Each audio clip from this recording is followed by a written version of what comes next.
La gran pregunta en los inicios del siglo XXI no es si el fenómeno ovni extraterrestre es real, sino cómo nos vamos a relacionar con él. En 1947, Albert Einstein y Robert Oppenheimer mandaron una carta al presidente Harry Truman que parece que tuvo un gran efecto sobre el entonces presidente de los Estados Unidos. Y le preguntaban, ¿cómo nos vamos a relacionar con ellos? ¿Vamos a permitirles que colonicen algunas áreas de la Tierra? ¿Qué va a suceder con nuestro sistema económico? ¿Qué va a suceder con nuestros países, nuestras fronteras? ¿Cómo vamos verdaderamente a poder mantener alguna convivencia con estos seres? Y a partir de ahí, Harry Truman decidió que no estábamos preparados para iniciar una relación con estos seres. Y decidió esperar. Consideró que sería necesario ir preparando a la humanidad durante 40 o 50 años, utilizando el cine, utilizando los medios, la televisión, el radio, para educarnos y poder finalmente aceptar. Seguramente ellos pensaron, nuestros abuelos, que hacia el futuro podría el ser humano encontrar la manera de relacionarse con estos seres. Bueno, ya estamos en el futuro y se nos está acabando el tiempo.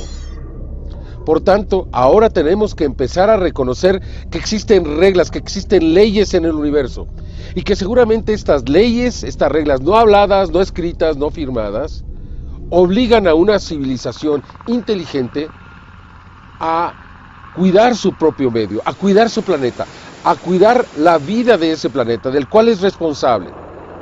Quizá una de las primeras condiciones sería, cuiden la Tierra, no le cambien el clima, cuiden a los animales que han evolucionado por millones de años y están a punto de encontrar una extinción masiva.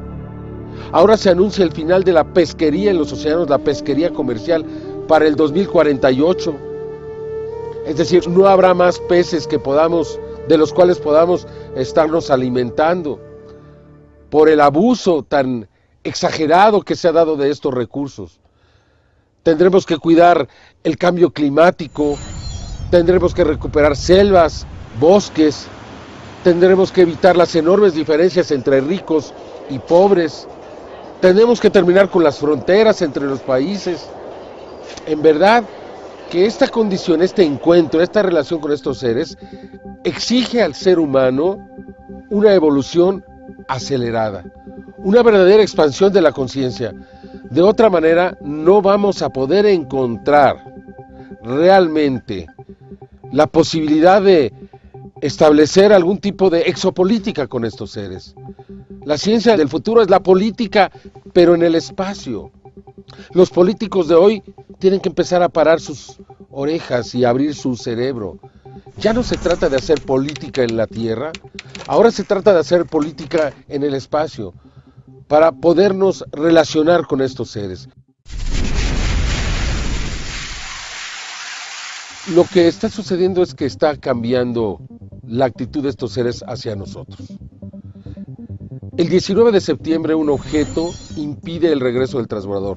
Durante aproximadamente 8 horas bloquea su regreso a la Tierra. Es necesario posponer por 24 horas. Las imágenes fueron presentadas en la televisión, los noticiarios, CNN, en muchos lugares se presentaron las imágenes. Sin embargo, la NASA nos presenta una imagen donde usa una mascarilla, nos deja un pequeño círculo blanco y en medio un puntito negro. Ese es el objeto que está impidiendo el regreso. Dicen entonces, se trata de una bodega que se soltó. Luego dicen, es una bolsa de plástico. Más adelante nos dicen, posiblemente es un pedazo de hielo. Y finalmente dicen, se trata de basura espacial. Al final, aceptaron que no sabían de qué se trataba. Y por tanto le ponen el calificativo de objeto misterioso. Ya no es un objeto volador no identificado, ahora es un objeto misterioso. Lo curioso es que los medios de comunicación en Estados Unidos no preguntan a la NASA qué puede ser un objeto misterioso en el espacio. Y preguntarles por qué no utilizan el término objeto volador no identificado. Nosotros tenemos la respuesta. No se usa UFO u OVNI porque entonces implica la presencia inteligente de algo que está allá afuera que no sabemos qué es. Entonces, mejor dejarle el término de ahora que es un nuevo, que han acuñado, objetos misteriosos en el espacio. Estos objetos misteriosos fueron vistos desde las misiones Apolo. Ya Buzz Aldrin declaró hace unos cuantos meses al canal de televisión Science que la Apolo 11 fue seguida por un objeto volador no identificado, que no quisieron reportarlo a la NASA porque tenían miedo de que los fueran a regresar desde la Luna, porque había aliens ahí que los estaban observando. La NASA les ordenó no decir nada por miedo a que fueran ridiculizados. Así, 37 años después, Buzz Aldrin nos viene a decir que efectivamente fueron seguidos por ovnis, algo que mucha gente suponía. There was something out there that was close enough to be observed, and what could it be?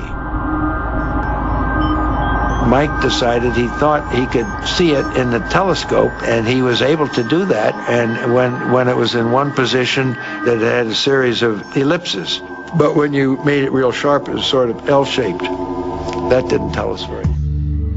Y esto ha ocurrido, o ocurrió, a todas las misiones Apolo. Todas fueron seguidas por objetos voladores no identificados. La Apolo 16, como sabemos, grabó un ovni con toda claridad, muy cerca de la Luna. La NASA dice que se trata de un brazo que utiliza para caminatas espaciales. Pero lo curioso es que en las Apolo, en ninguna, creo que en la 9 o en la 10 o en las de prueba, se hicieron caminatas espaciales. Ninguna que fue a la Luna llevaba un brazo especial para hacer caminatas espaciales. No tiene sentido la posición del objeto, la lejanía con respecto a la nave, la posición frente a la Luna, y luego vemos cómo el objeto se aleja, demostrando que en realidad era un objeto inteligente. Es decir, las misiones durante mucho tiempo han sido seguidas. Incluso los transbordadores, durante los 80s, los 90s, vimos videos espectaculares de estos objetos pequeños que se movían no muy cerca de las naves, ¿no? Y ahí estaban. Los astronautas simplemente tenían sus cámaras dirigidas, una toma abierta, no había más información, no se hablaba del asunto, no escuchábamos comentarios de lo que se estaba viendo en la pantalla, por tanto no llegaron a ser trascendentes. Sin embargo, esta situación está cambiando.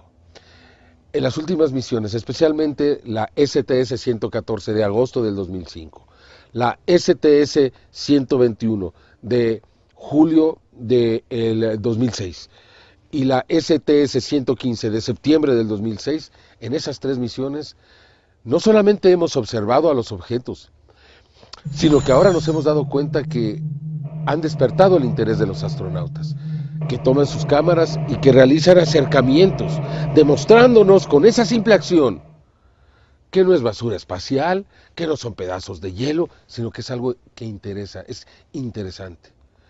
La misión STS-115 logró al menos 10 videos, quizá más, donde se ve a estos objetos y donde se ve cómo los siguen, y son grandes, y son luminosos, y tienen energía. Durante toda la misión los estuvieron siguiendo. Desde el primer día, el 9 de septiembre, se graba a 5 objetos que se mueven cerca de la estratosfera terrestre. El transbordador ya estaba afuera y los graba, se ve allá abajo la Tierra y se ve a estos objetos que aparentemente se mueven. Yo creo que se van moviendo, pero muy poco, están casi fijos, pero son esferas enormes, tomadas en infrarrojo, lo cual es muy interesante también, por cierto. Después de esto, hubo muchos otros videos, pero uno muy importante tomado al tercer día de la misión, cuando el Atlantis está liberando grandes cantidades de líquido en el espacio, grandes cantidades. Entonces, no tiene sentido. ¿Por qué se está soltando ese líquido ahí? Se dice, la versión oficial es que se suelta ese líquido para nivelar la nave. Me parece a mí que resulta un poco absurdo a ese costo. Por tal motivo, nos hace pensar, cuando no sabíamos que esto ocurría, que posiblemente se suelta en el espacio algún material tóxico. Posiblemente, no hay evidencias. Algún material radioactivo, tampoco hay evidencias. Sea lo que sea, lo malo es que va a volver a caer a la Tierra. Lo curioso es que cuando está ocurriendo esto, cuando está soltando este material, aparentemente se acerca un objeto muy grande y se les para ahí. O sea, si se ve la toma en tiempo normal son 5 o 10 minutos. Es necesario verla rápido para poder ver toda la secuencia en poco tiempo y vemos cómo el objeto se acerca, se queda muy grande, tubular y luego se aleja. Creo que realmente es un video espectacular, tan espectacular como lo fue el video de la misión del STS-121, que al terminar de explicar lo que sucedió en esta última misión, la STS-115, voy a hablar de ello. Pero bueno, finalmente aquí lo que estamos viendo es que el transbordador aparentemente está soltando algún tipo de material, podría llegar a ser agua, también podría llegar a ser, sin embargo está soltando líquido y se acerca un objeto a ver.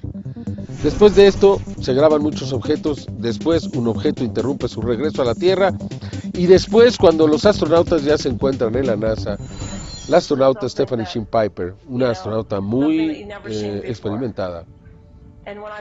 Cuando la astronauta Stephanie Shinn Piper está dando esta conferencia de prensa, quiero dejarlo muy en claro, aparentemente se desmaya hasta en 2 ocasiones, pero no se desmaya. En realidad lo que ocurrió es que las piernas, como decimos en México y otros países, se le hicieron de trapo. Es decir, se llama síndrome de estrés postraumático. Lo cual ocurre cuando tenemos un susto, cuando vivimos una gran tensión, cuando hemos ya pasado esa tensión, ya pasó el susto, pero nuestro cuerpo no responde. Algo pasa con nuestras piernas. Eso es lo que le sucedió a ella, hasta en 2 ocasiones. Eso nos hace pensar que en verdad en el interior de la nave hubo una gran tensión. Luego, afortunadamente, pudimos obtener el audio que esta mujer está dando a conocer. Was just something that, something that you'd never seen before. And when I finally got to go out the door, that was something different too. And I figured that would never happen without the preparation we had, training the team. And so I'd like...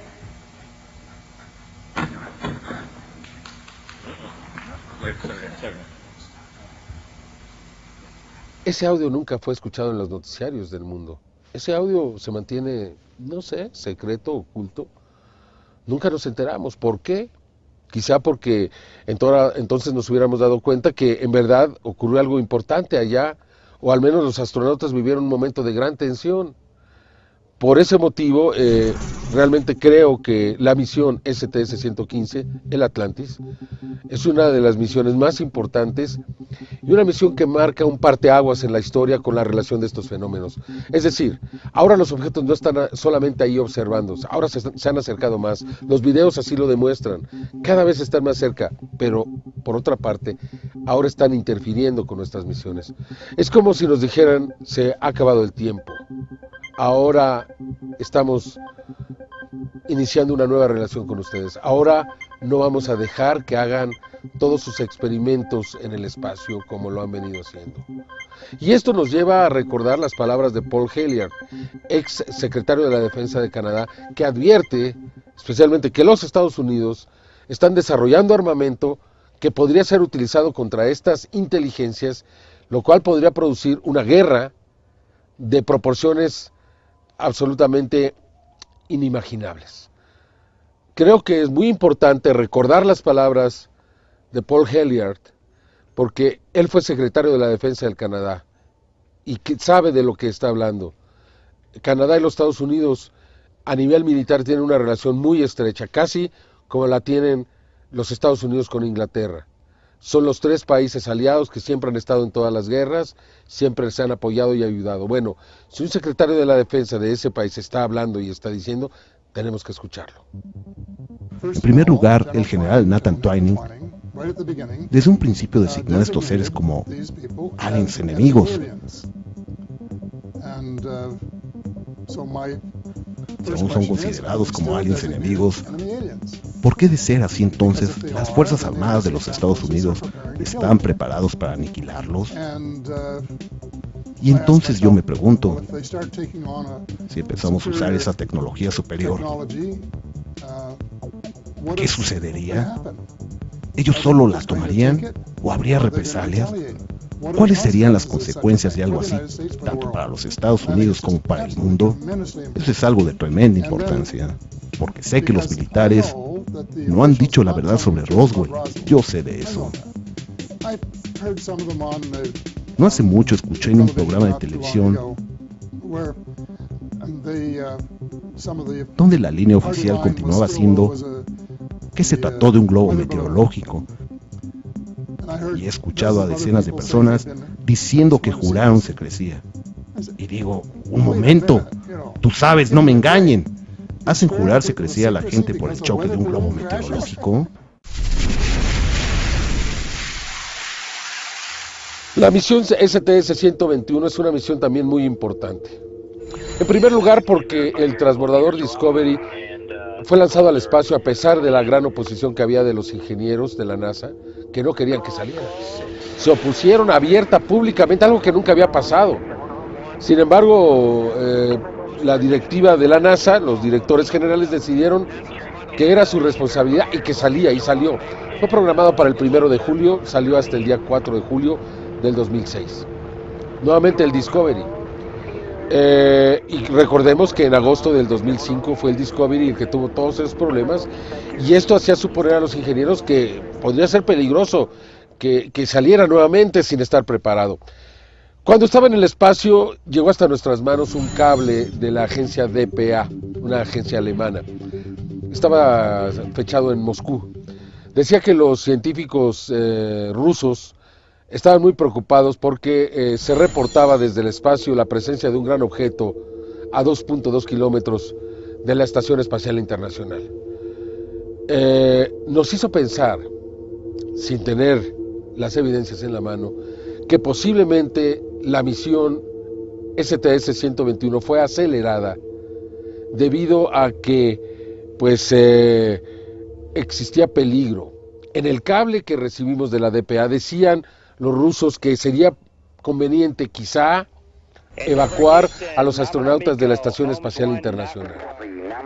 Entonces, podríamos suponer que una misión que sale precipitadamente fue lanzada para determinar el grado de peligrosidad que se está viviendo, sacar a los astronautas si fuese necesario. Me parece que es altamente probable. Y resulta que cuando estaban realizando grabaciones se puede ver con toda claridad un objeto muy grande que se encuentra a cierta distancia de la Estación Espacial Internacional y que se acerca. Se acerca lo suficiente como para ver que es de enormes dimensiones, que es una especie de nave nodriza, y después desaparece, se va. En realidad sabemos que los astronautas no fueron evacuados de la Estación Espacial Internacional, pero ahí quedó la imagen, corroborando la información que venía en un cable que nunca fue publicado en ninguna parte. Esto también sorprende. ¿Por qué estas informaciones nunca llegan a los medios de comunicación? ¿O por qué si llegan a ellos las desechan? ¿Alguien los estará forzando?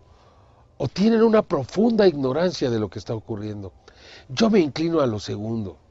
Yo no creo tanto que haya una conspiración secreta donde se llame a los directivos de las grandes empresas de comunicación a decirles nada de esto debe salir, sino más bien que los medios no saben cómo manejarlo, les da miedo. Yo creo que desafortunadamente de alguna manera ha sido tan desacreditado este fenómeno que los medios tienen miedo a perder credibilidad si sacan este tipo de noticias, que luego ni se confirman, quedan en el aire, y nunca faltará un científico que dice todo esto es una locura. ¿Cómo pudieron creer en este cable de la DPA? ¿Cómo pudieron creer que había un objeto muy grande ahí flotando cerca de la Estación Espacial Internacional? Pero luego resulta que llegan las imágenes. Una muy buena pregunta también sería, ¿cómo hemos obtenido todas estas imágenes? La NASA tiene un canal de televisión. En algunos estados, no en todos, de la Unión Americana, a través de los sistemas de satelitales, especialmente DirecTV, se puede contratar este servicio. Sin embargo, tú lo contratas, te gusta mucho y de muy poco tiempo te vas a aburrir, te vas a decepcionar de este servicio. Porque a la NASA no le importan los televidentes. Entonces, de repente tú puedes ver el canal de la NASA y te dejan una toma fija en un rincón, viendo una bolsa, un escritorio, algo, y no ves nada, no hay ninguna explicación, pasan horas. De repente, sin dar ninguna advertencia, se mueve la cámara y entonces empiezan a darte imágenes quizá del espacio y en vivo. Entonces, ¿quién tendrá la paciencia para estar observando un canal que no se preocupa por el televidente? Y creo que es con todo propósito. O sea, como que existe la obligación de presentar esto al público. Tenemos que tener una salida en un momento dado, decir, nosotros somos abiertos, presentamos las imágenes. Es curioso que las imágenes en vivo, cuando se realizan las misiones en el espacio, se dan normalmente entre las 1 de la mañana y las 5 de la mañana, tiempo del este de los Estados Unidos. ¿Por qué a esa hora, no? Ahora, ¿por qué cuando ocurre algo importante con esas imágenes no se repite después? Todo el mundo supondría, bueno, ¿por qué la NASA se lo está...? Si fuera importante, lo repetirían, lo veríamos en los medios, ¿no? Como ocurrió con el objeto del 19 de septiembre. Sin embargo, no lo hacen. Hay imágenes muy importantes que no se comentan y no se repiten. Y si nadie se entera, mejor.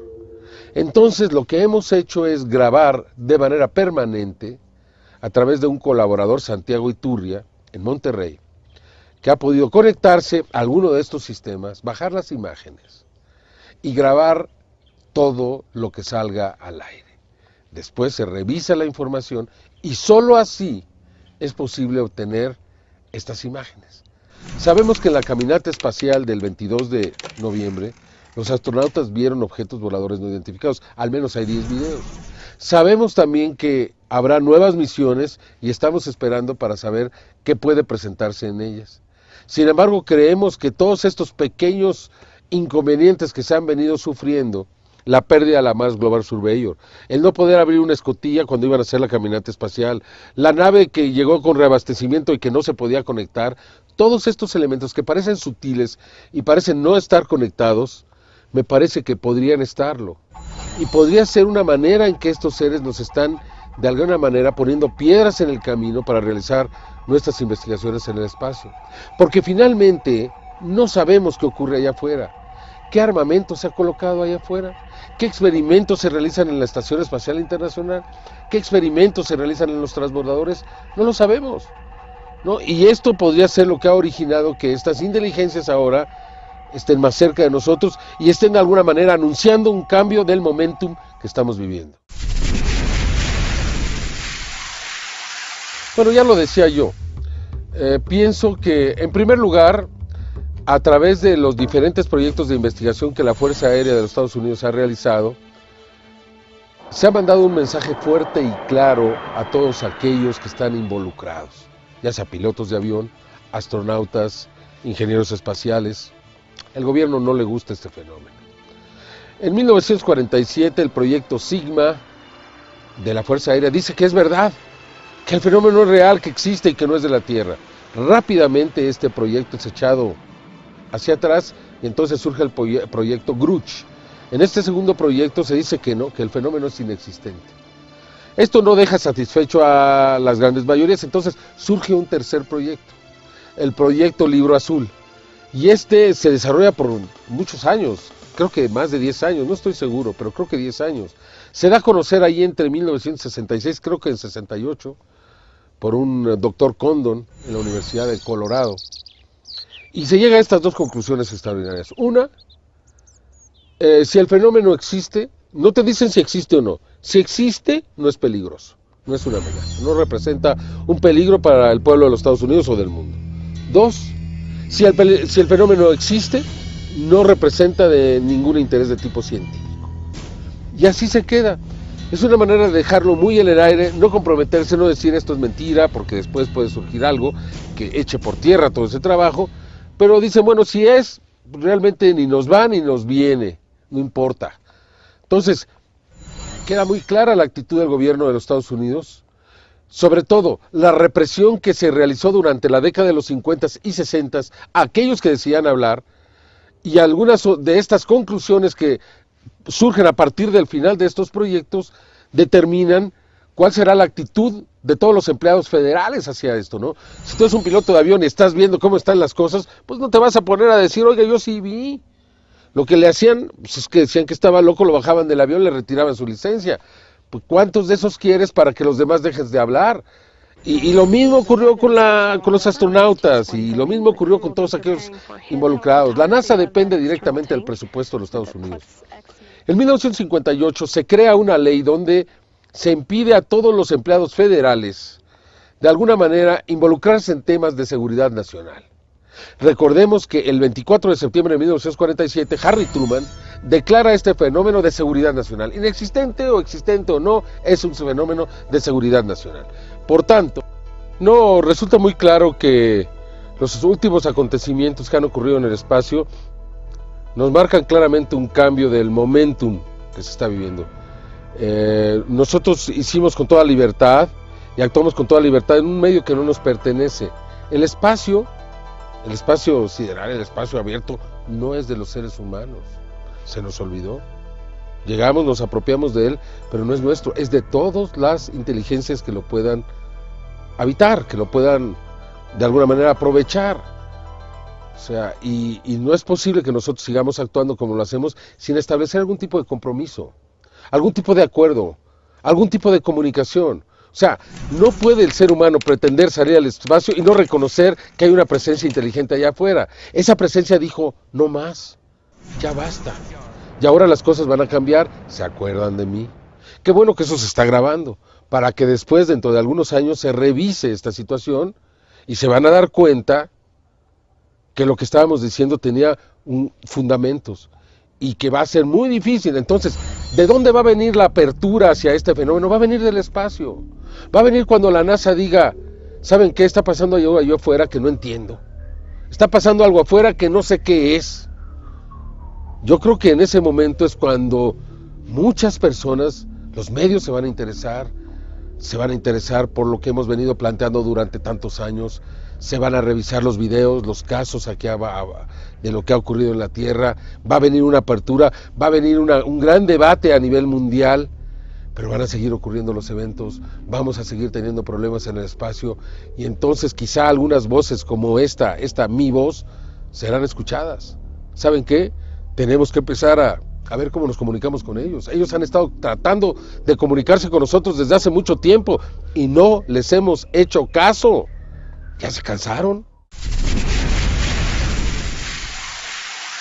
Yo no pretendo tener seguidores. Yo lo que pretendo es despertar una conciencia hacia lo que significa un encuentro con seres inteligentes. Realmente creo que lo que yo estoy tratando de hacer es reunir las evidencias que permitan que la humanidad continúe evolucionando, continúe despertando. Son tantos los casos, tantos los testimonios, tantos los videos, las fotografías, que pensar que cada una de ellas es un fraude resulta absolutamente absurdo, casi ridículo. Por tal motivo, debemos de aceptar que en verdad el fenómeno está aquí. Una vez que hagamos eso, entonces empezar a tratar de comprender cuál es el comportamiento que debemos de tener hacia ellos. Y entonces creo que mi misión habrá concluido. Es decir, lo que yo pretendo es que se acepte este fenómeno como auténtico y que entonces el ser humano asuma su responsabilidad. Yo he venido luchando en favor del medio ambiente por muchos años y me di cuenta de la inutilidad. El sistema de consumo actual prácticamente impide, coarta de todas las formas posibles, la posibilidad de que los seres humanos contemporáneos realmente puedan proteger y detener el avance del progreso sobre la naturaleza. Sin embargo, me di cuenta que un fenómeno de una naturaleza extraterrestre que obliga a un comportamiento responsable, que obliga a un cambio de actitudes y a asumir nuevos valores, era quizá el camino más inteligente. Por tanto, yo no he desconectado en ningún momento la investigación de este fenómeno con la protección al medio ambiente que he pretendido durante tantos años. Para mí existe una conexión muy ligada entre ambos temas. Cuando esto se entienda, entonces se va a entender por qué he dedicado tanto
Considero que el desarrollo de una civilización, especialmente después de una era postindustrial como la que se encuentra la humanidad, obliga a considerar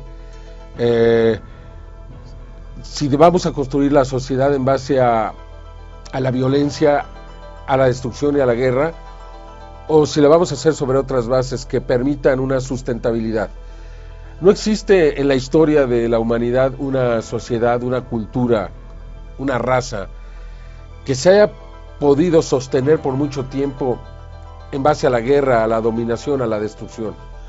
Por tanto, debe de ser un principio común en el universo, que no se puede dominar a un grupo, a un planeta, en base a las amenazas o a la guerra, en base a la dominación. Por tanto, creo que simplemente se están comportando de la manera más inteligente posible, y es el de construir una buena relación que permita que podamos nosotros culminar este desarrollo de una manera satisfactoria. Debemos de sentir respeto, no debemos de sentir temor. Yo no pienso que estos seres hayan llegado hasta acá simplemente para venir a dominar a los seres inteligentes de un planetita que está en uno de los extremos de la galaxia. No tendría caso un gasto y un esfuerzo tan grande para venirnos a dominar, y después, ¿qué? ¿Se van a quedar aquí dominándonos y controlándonos? ¿Qué esfuerzo? ¿Qué gasto? ¿Qué inutilidad? Por eso no creo yo que debamos de tener ese temor.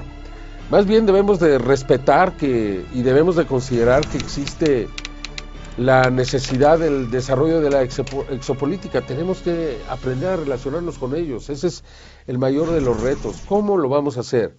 ¿Y cómo vamos nosotros a respetar las reglas que existen para poder mantener esa relación? ¿Cuáles son esas reglas, no? ¿Qué tanto implica un cambio en nuestras actitudes, no? ¿Qué tanto implica un cambio hacia otros seres humanos en el planeta? ¿Qué tanto implica el cambio hacia los animales, hacia el medio ambiente, hacia la sustentabilidad? ¿Qué tanto implica? Y cuando lo aprendamos, entonces tendremos que respetarlo. Y por el otro lado, ¿qué tanto implica el viajar hacia el espacio y hacer cosas allá? ¿Cuáles son nuestros derechos? ¿Podemos hacerlo? ¿Podemos llevar un arma estratégica allá afuera? ¿Hemos llevado nuestros satélites? ¿Tenemos el permiso para hacerlo? ¿Podemos seguir ensuciando el espacio abierto como lo hacemos con tanta basura? ¿Podemos llevar químicos y derramarlos allá con toda impunidad? Son consideraciones que tenemos que hacer para que verdaderamente podamos entender cómo podemos relacionarnos con ellos y cuáles son las reglas que se manejan allá afuera. Creo en la creación, en el creador, creo en una mente sublime, universal, que se manifiesta de muchas formas. Se manifestó en el desarrollo de la vida y en la evolución de la misma, y ahora yo he visto cosas, ¿no? Este extraordinario fenómeno de la Virgen de Guadalupe, que para aquellos que lo ignoran, yo les invito a que lo investiguen más profundamente, porque van a encontrar muchos hechos ahí que nos hablan de una entidad superior. Créanme, yo sé que es muy fácil pensar que los españoles vinieron a hacer un fraude aquí para engañar a los indígenas, pero los españoles lo que menos estaban interesados era en hacer que los indígenas se convirtieran al catolicismo. Ellos no tenían ese interés, tenían el interés de extinguirlos, acabarlos, destruirlos. Y este milagro que se da evita, ¿no? No se puede concebir al pueblo de México sin pensar en la Virgen de Guadalupe, ¿no? O sea, si no se hubiera dado esta aparición, no se hubiera dado el mestizaje. Por eso la pasión, ¿no? Ahora, recordemos una cosa, la Virgen de Guadalupe le pide a Juan Diego que le construya una morada, porque quiere vivir en México, ¿no? Y además aparece un día de solsticio de invierno, ya que el 12 de diciembre, antes del cambio de calendario juliano al gregoriano, era el solsticio. Además estaba el cometa Halley en el horizonte, había muchas otras señales, y aparece en el lugar donde se celebraba la madre Tonantzin de los indígenas, y por todo esto se abraza a este milagro de manera inmediata, y la conversión es masiva y extraordinaria, y desde entonces los indígenas siguen creyendo en la Virgen de Guadalupe. Por tanto, pensar de la manera más simplista que fue una pinturita que alguien se sacó de la manga y empezó a engañarlos, pues entonces desconocen profundamente la historia. Yo no creo que los indígenas sean tan tontos o se hayan dejado engañar tan tontamente. Desde luego que Juan Diego existió. Ahí está el Códice Escalada 1548, donde los alumnos de Tlatelolco lamentan la muerte de Juan Diego en 1548 y se señala las apariciones tal y como está la imagen de la Virgen ahora.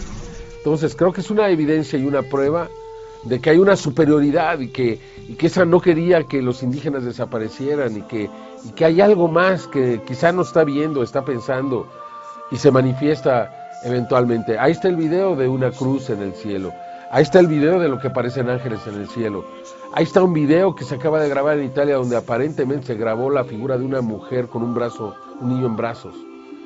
¿Cómo debemos de considerar todas estas señales en los cielos?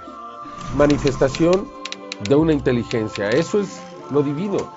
De cuál es el origen es desconocido, puede ser de una inteligencia intangible que está ahí, un gran creador, o puede ser una inteligencia de otro mundo que simplemente sintió compasión por los indígenas. Es una inteligencia y de ahí la creación. Entonces es muy difícil, no tengo los elementos, no creo que nadie los tenga, hablar de estos temas es extraordinariamente difícil, cada quien tiene su propio concepto. Pero si me vuelves a preguntar si creo en Dios, sí creo en Dios. En Inglaterra se han venido dando desde los 80s intentos de comunicación por parte de estas inteligencias.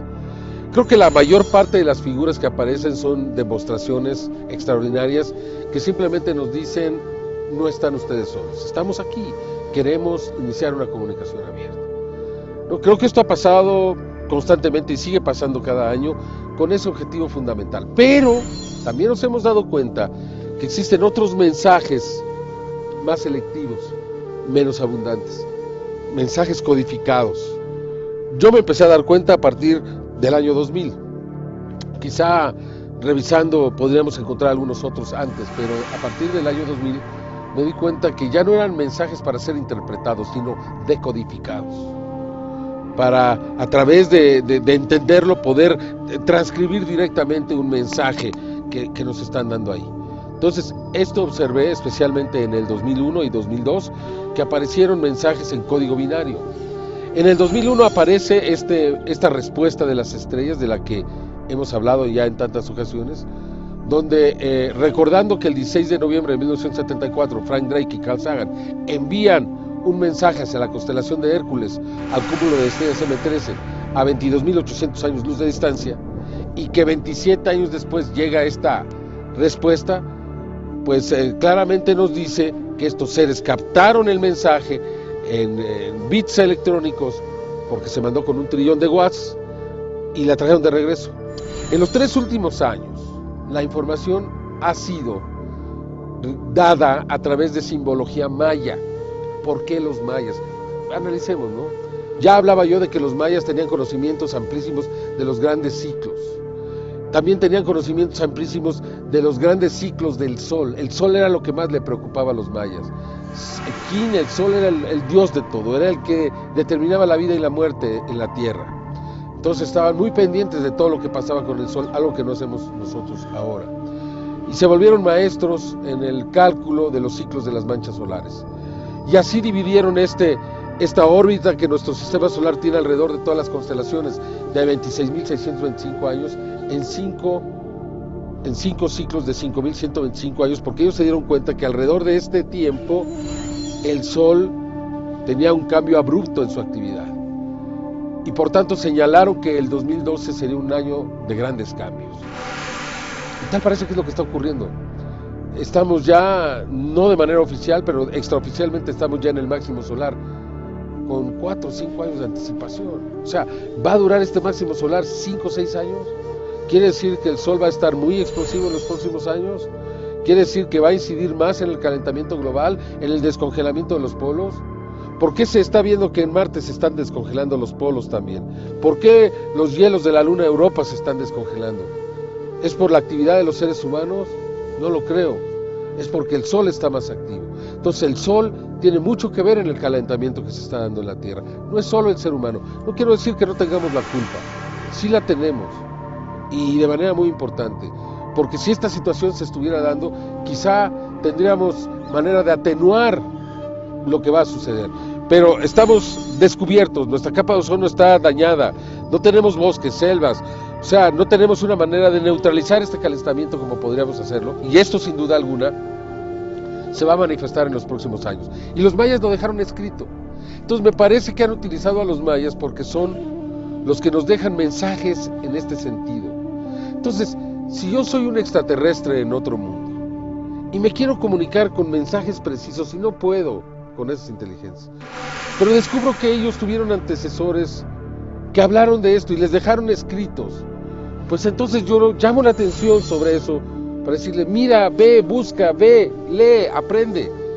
Y creo que eso es lo que ocurre con los mayas, que nos dejaron todas estas informaciones para ser descubiertas ahora por nosotros con la ayuda de estas inteligencias.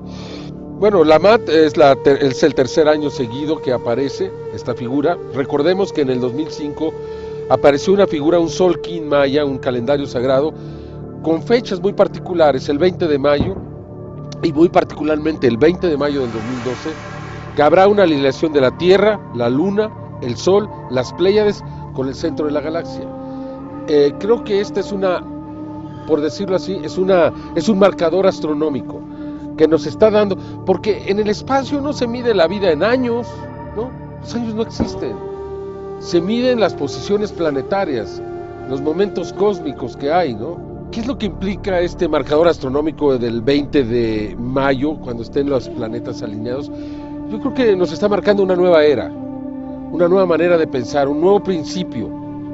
Yo lo asocio directamente a un 1 de enero.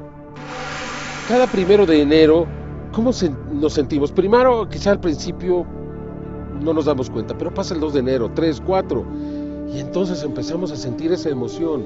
Estamos en un nuevo año, estamos en una nueva oportunidad. Sentimos la emoción de este cambio, de este ciclo.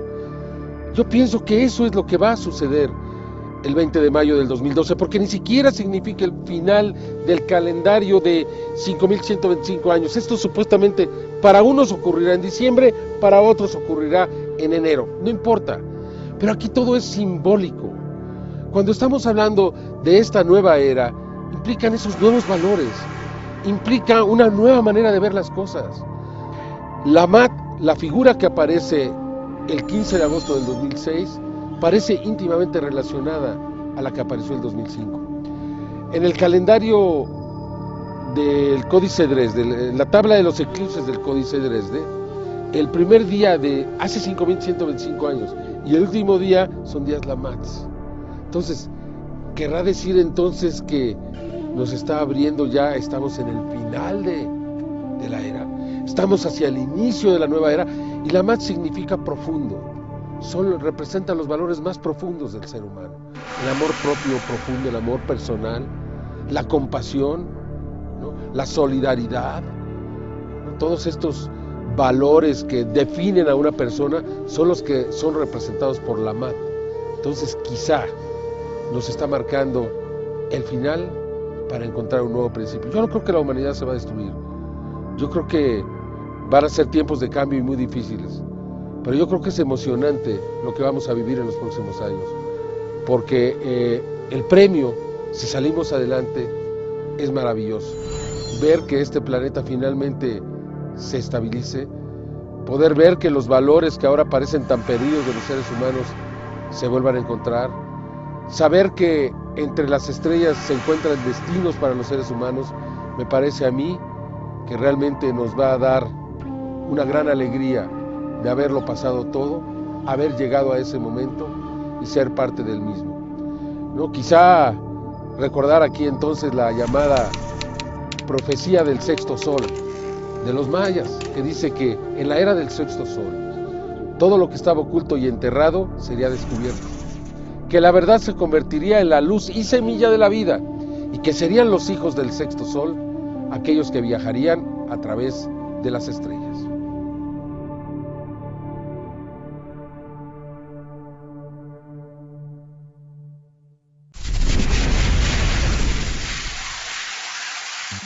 Supone la ciencia que viajar en el espacio desde lugares muy distantes tomaría muchísimo tiempo y por tanto Y dado que nosotros no podemos hacerlo, no podemos suponer que existan otras inteligencias que puedan hacerlo, que puedan llegar hasta la Tierra. De tal manera que estas percepciones surgen de una concepción falsa, porque simplemente el Sol nos demostró el 20 de enero del 2005 que los protones del Sol viajaron hasta la Tierra a la velocidad de la luz, porque se generó un conducto magnético desde el Sol hasta la Tierra y por ahí se movieron a una velocidad cercana a la de la luz. De esa manera, no sería difícil pensar que existan seres que puedan viajar utilizando mecanismos magnéticos y que posiblemente, como Albert Einstein y Rosen lo sugirieron, se puedan generar túneles dimensionales donde se pueda desplazar una inteligencia de un lugar al otro del cosmos a la velocidad de la luz y casi de manera instantánea. Por tanto, no sabemos, no tenemos, no somos dioses, no podemos estar seguros de que no haya seres más inteligentes que nosotros. La propia historia del ser humano dice que cada vez que hemos pensado que llegamos a nuestro límite, nos quedamos muy atrás. Creo que en poco tiempo vamos a poder lograr desarrollar los mecanismos que nos van a permitir llegar hasta otros planetas. No, por ahora, yo cuando alguien me dice, es que no es posible, yo digo, demuéstrame que no es posible. No se puede demostrar que no es posible, ¿no? Entonces llegan a su propia incongruencia, ¿no? ¿Cómo sabes que no se puede? ¿Cómo sabes que no hay nadie más inteligente que tú? ¿No? Y creo que es ahí donde podemos confrontar a todos aquellos que han perdido la humildad.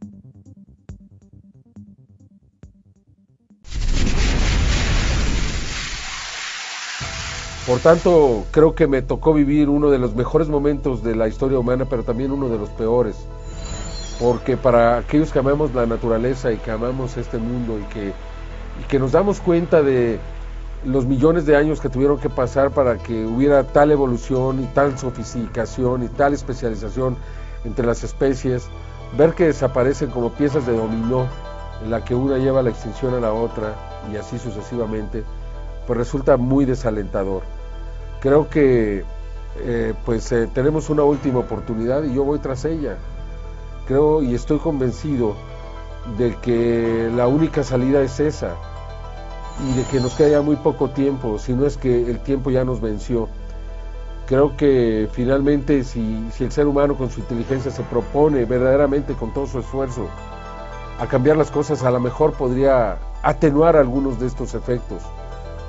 Pero si no lo hace, creo que el mundo del mañana podría volver a vivir en la oscuridad, en las cavernas, en ciudades abandonadas, donde el ser humano quizá no desaparecerá, pero sí la civilización humana. Es mucho más frágil la civilización de lo que la gente cree, ¿no? El ejemplo se dio en Los Ángeles en 1992, cuando en un solo día se perdieron todas las estructuras de tipo social, y si no se hubiera hecho un gran esfuerzo por recuperarlas, realmente hubiera habido un caos en ese lugar que hubiera durado de manera permanente. Por tal motivo creo que los problemas que se aproximan, la elevación del nivel de los océanos, un calentamiento mayor, un frío más intenso, fenómenos climáticos, un agotamiento de la producción de los alimentos, un agotamiento de los recursos marinos, todos esos elementos podrían terminar con la civilización humana como la conocemos, y eso es lo que a mí me motiva y me lleva a creer que esto que estoy haciendo pues puede ser una oportunidad para abrir la mente de muchas personas, y creo que lo he podido conseguir. Desde luego estoy muy lejos de pensar en que he tenido éxito, ¿no? Son minucias lo que se ha logrado ante la magnitud del problema, pero al menos existe una generación de seres humanos en México y quizá en otros países de Latinoamérica y en Estados Unidos que ya se han visto un poco más sensibilizados ante esto, y que ante un encuentro con otras inteligencias podrían reaccionar de manera muy positiva, ¿no? Y podrían ayudar a que se gestara un cambio más profundo en la humanidad. ¿no? Y entonces sería, si me tocara verlo, sería de lo más feliz.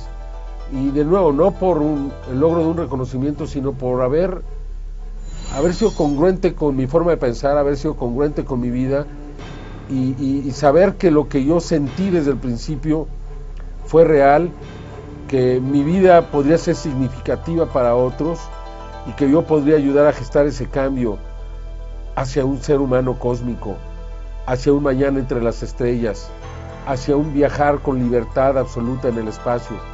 Solamente imagina por un momento lo que es esa sensación, que tienes toda la tecnología necesaria para llegar hasta otros planetas y de ahí ir a otros más, para viajar, conocer, observar civilizaciones en todos los grados de desarrollo y donde tú seas parte de ese conjunto inteligente que ahora trata de mantener las cosas, que trata de ayudar, que trata de comunicarse con otros y nos unimos a este concierto universal de inteligencias en busca de estar más cerca de Dios, ¿no? Yo creo que finalmente cuando lo logremos esto nos va a llevar a estar muy cerca de las intenciones de Dios. Verdaderamente creo que entonces la raza humana encontrará su verdadero destino y entonces el trabajo que hemos realizado podría encontrar un mejor significado. Ojalá, no lo sé, seguiré luchando y estoy seguro que están pasando muchas cosas y que en el espacio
La sorprendente experiencia del Dr. Jonathan Reed con los visitantes del cielo motivaría que este equipo de investigación se desplazara a la ciudad de Seattle en busca de evidencias y testigos que pudieran confirmar la historia de Reed y las pruebas presentadas.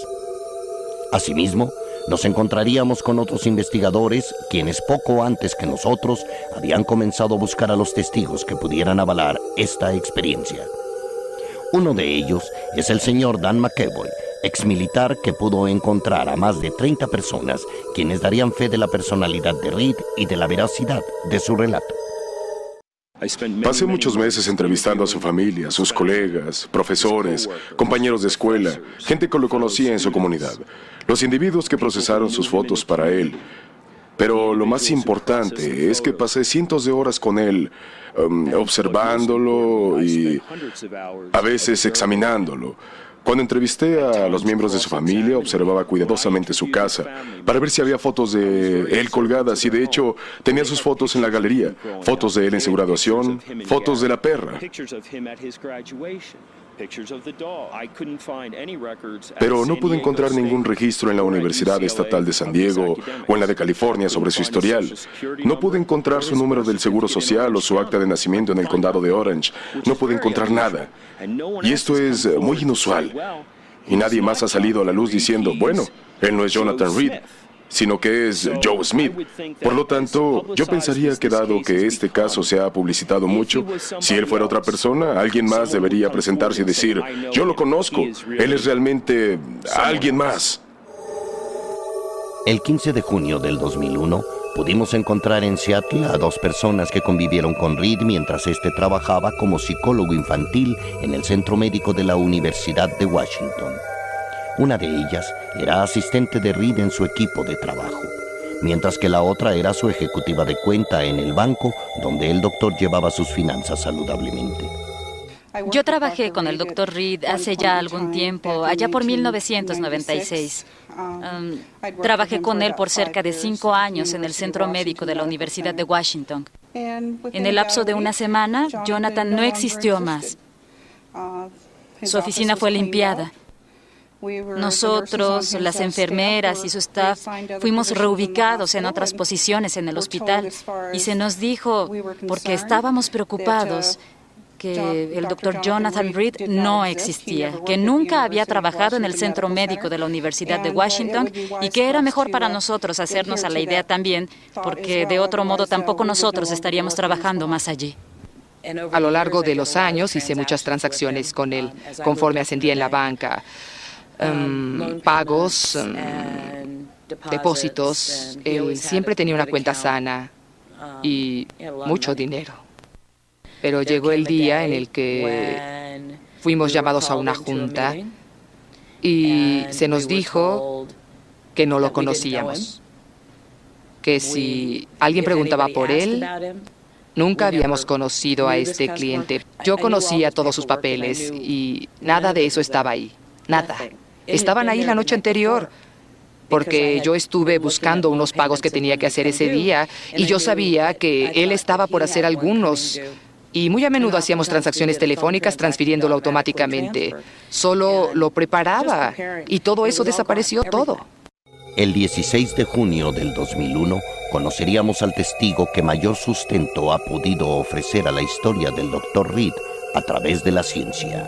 El señor Harold Chacón, biólogo graduado de la Pontificia Universidad Católica de Ponce, en Puerto Rico, y que junto a los doctores Roger Haggett y Michael Wessels realizaría los análisis a las muestras del tejido extraterrestre. Análisis cuyos sorprendentes resultados serían publicados en septiembre del año 2000, lo cual no fue posible debido a las misteriosas muertes de ambos doctores en circunstancias misteriosas, como reportarían los titulares de los periódicos en Seattle.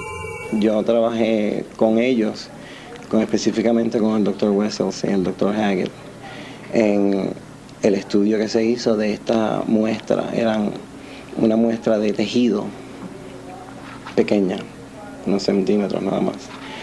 Y había un tubo de ensayo con un líquido, que a simple vista parecería sangre, no necesariamente se podría decir, así que estudiarlo. La capa cerebral parecería ser humana, pero se encontraron estructuras que no están catalogadas en la ciencia. No existe evidencia en los anales de la ciencia terrestre de estas estructuras. Esto no existe. Y se pudo hacer un contaje de cromosomas. ¿Cuántos tenía? 46, igual que el ser humano. Pero hay algo bien diferente. De estos 46 cromosomas, solamente 9 no tenían nada que ver con el ser humano. Los demás corresponden bien similares a los cromosomas humanos. No son tan idénticos tampoco, pero había 9 que correspondían a otras especies que existen en este planeta. 2 de las especies que encontramos fueron los delfines o las tortugas marinas. Podríamos decir que era una criatura producto de una ingeniería genética y biológica demasiado avanzada para la que tenemos hoy día. De donde provienen estas muestras, estaba expuesta a descargas magnéticas bien altas. Y no te sabría decir si hay algún sitio en este planeta donde eso suceda. Estos análisis se hicieron en otras universidades, en otras áreas. Se sacaron pequeñas muestras de esa muestra y se enviaron a otros sitios para hacer lo que se comunica con lo que se conoce como cross-matching, para ver si los resultados de uno comprueban los resultados del segundo, y todos llegaron a los mismos resultados. Todo se desapareció. Vino una compañía, quizás debería decirle brigada, limpiaron todo. Se llevaron los files de las computadoras, desaparecieron las muestras, desaparecieron los cubreobjetos, desaparecieron los tubos de ensayos, desaparecieron los microscopios que estuvieron en contacto con estas muestras, desaparecieron las neveras completas con esas muestras y otras muestras que estos doctores tenían. Los doctores que trabajaron eran personas bien prominentes delante de la universidad. Eran el doctor Wessels y el doctor Haggett. Y ellos dos ahora mismo desgraciadamente no están aquí. Siempre nosotros todos vivimos con la especulación de que ellos perdieron su vida por esto. La experiencia del Dr. Jonathan Reed es sin duda una de las más polémicas y controversiales en la historia de la investigación OVNI en todo el mundo. Detalles como el funcionamiento del brazalete encontrado en las montañas Cascada y que tendría la propiedad de teletransportar a Reed aún deberán ser confirmados fehacientemente antes de emitir un veredicto final sobre esta historia. Una historia de encuentro con los visitantes que seguramente, de confirmarse plenamente su veracidad, abrirá una nueva etapa en la investigación OVNI de todo el mundo. Podría tratarse, de ser así, del preludio de un contacto a nivel masivo con los señores de las estrellas.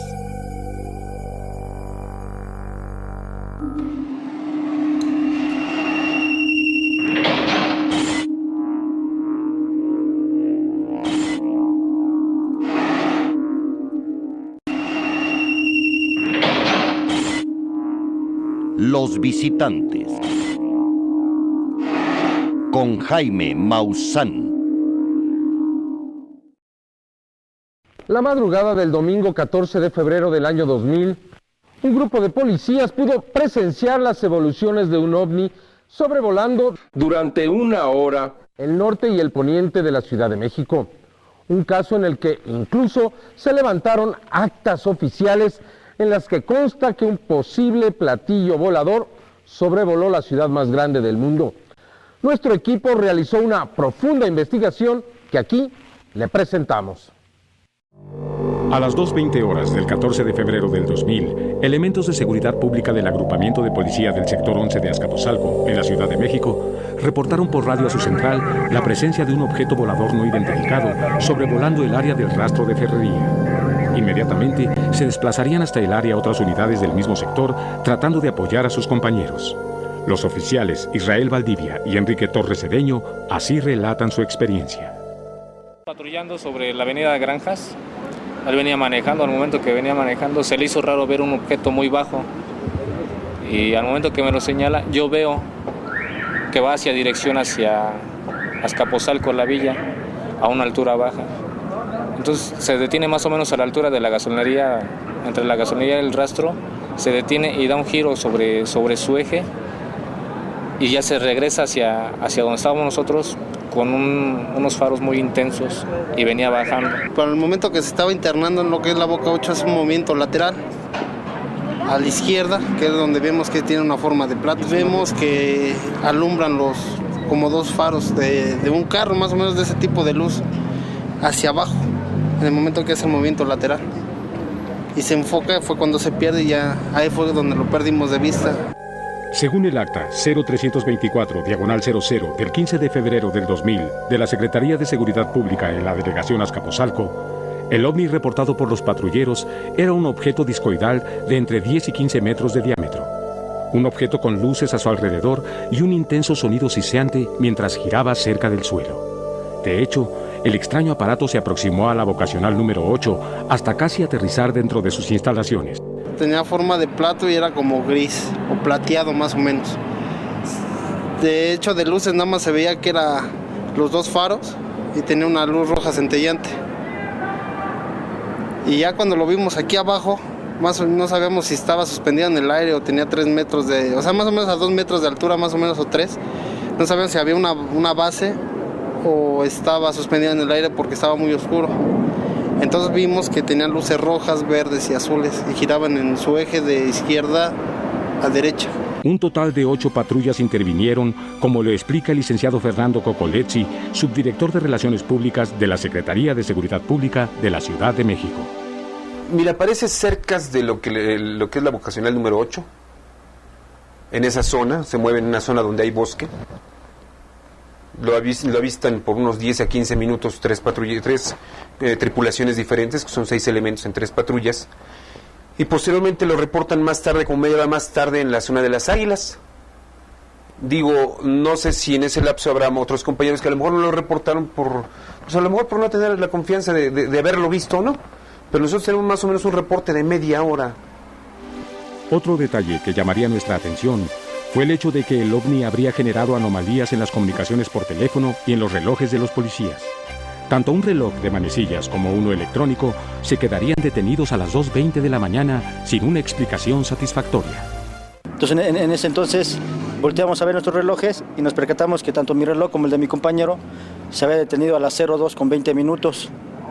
Lo más raro es que el mío es un reloj digital Casio de calculadora y él es también un reloj de buena marca y es de manecillas, pero los dos estaban detenidos completamente a las 02:20 de ese día del 14 de febrero. Este equipo de investigación pudo llegar hasta los más altos oficiales del sector 11 de Azcapotzalco. De hecho, nos acompañaron hasta la zona del avistamiento, ofreciendo su disponibilidad para el reporte de los hechos. Ahí nos revelarían que existen prohibiciones para hablar sobre estos temas por parte de los altos mandos de la policía en México. Sin embargo, ellos dirían todo lo que habían visto, pues se trataba de una experiencia verdadera.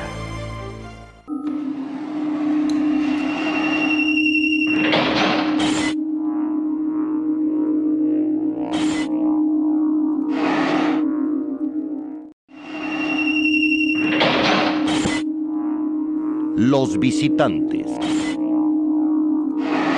Con Jaime Maussan. Al realizar las investigaciones, nuestro equipo pudo comprobar que no solo fueron policías, sino también ciudadanos que trabajan de noche quienes pudieron presenciar este singular avistamiento. Entre ellos, incluso hubo quienes afirmaban haber visto a los ocupantes del ovni cuando éste se encontraba en la vocacional número 8. Esta es la historia. Tanto los periódicos de la Ciudad de México como otros medios de comunicación reportarían el avistamiento del extraño objeto volador la madrugada del 14 de febrero del 2000. Lamentablemente, no se le daría el seguimiento correspondiente a una noticia de tal naturaleza. Por fortuna, otras personas que trabajaban en el área a esas horas de la madrugada también pudieron ser testigos directos del avistamiento, así como de la movilización policíaca generada por el ovni en Azcapotzalco. El señor Antonio Leiva, transportista de la zona, así lo recuerda. La madrugada del 14 de febrero del año en curso, yo me encontraba laborando, estaba trabajando en una bodega, cuando vi mucha actividad policíaca. Y sobre de esas patrullas pude observar un objeto, ¿no?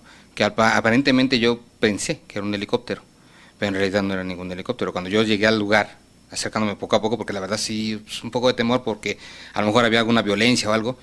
No, en realidad lo que estaban observando era un objeto muy raro, muy curioso. Por otra parte, trabajadores del rastro de ferrería también fueron testigos del paso del ovni esa madrugada sobre la Ciudad de México. Los señores Apolinar Moctezuma y Carlos Martínez lo confirman. Pues volteamos hacia de aquel lado, el modo de aquel donde está la Secati, no sé qué sea, una cosa así redonda que pues, no se movía, de repente se prendían las luces, se giraban todo alrededor, las lucecillas de colores. Luego, la verdad, bajaron los compañeros, no lo creían, ya empezaron a ver todos y nos arrimamos todos y empezamos a subirnos a la azotea. Y ya nos subimos y empezaron todos a comunicarse. Y no, sí, no lo creían tampoco ellos. Ustedes no lo creían, pero pudieron verlo también. Sí, la luz, una luz muy resplandeciente, hasta se quedaba uno impresionado. Lo raro es de que venían, pero se ve que vienen para acá caminando y se quedan parados. Se quedan como 2 minutos parados y después se regresan. Sin duda, el caso del 14 de febrero del 2000 es uno de los avistamientos ovni más importantes de los últimos años ocurridos en México. Más de 10 policías involucrados en los hechos, testigos presenciales, fotografías y grabaciones de radio reportando los hechos, efectos permanentes en relojes y teléfonos celulares, titulares en los principales diarios de la Ciudad de México, un acta oficial que se constituye en el primer parte informativo de un posible ovni dentro de la policía capitalina. Un caso que hace pensar en una nueva actitud de los guardianes del orden hacia la realidad ovni en México. El jefe del sector 11 de Azcapotzalco, Andrés Rangel Lara, así nos lo confirma. Es decir, que para la policía aquí en Azcapotzalco los ovnis existen. Pues sí existen, porque ya lo tenemos comprobado, no solamente por la policía de nosotros, que son los que intervinieron y vieron el ovni, sino por la gente que nos rodea y por otros lugares aledaños también dentro del área que se percataron de ese ovni que fue visto no solamente por nosotros. El que los elementos hayan reportado un ovni no les quita a los elementos credibilidad. ¿Por qué? Porque, bueno, es una situación que a lo mejor sin estar sumamente, ¿qué quieres? Comprobada, investigada, fedatada, pues los compañeros lo vieron y no podemos, sabes que estás loco, ¿no? Pero te digo, yo no puedo atreverme a decir que los compañeros alucinaron o no vieron nada o es una ilusión colectiva, porque además te digo, te acordarás que en ese entonces afuera del reclusorio norte había un plantón por algunas personas que estaban entrenadas del Consejo General de Huelga. Digo, y vuelvo a decirte, había como más de 100 personas. También toda esa gente lo vio. Entonces, para nosotros, que nos significa